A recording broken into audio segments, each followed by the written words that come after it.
Prednost, da je moje domače okolje del biosfernega območja, vidim v temi, da nas uči o skrbi za naravo in reko.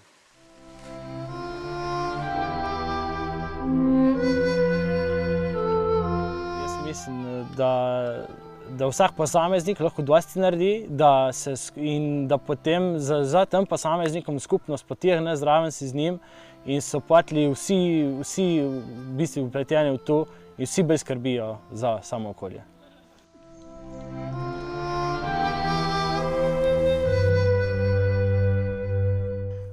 Vložena skrb se odraža v temi, da imamo prostor, kamor se lahko družimo in najdemo svoj mir z naravo.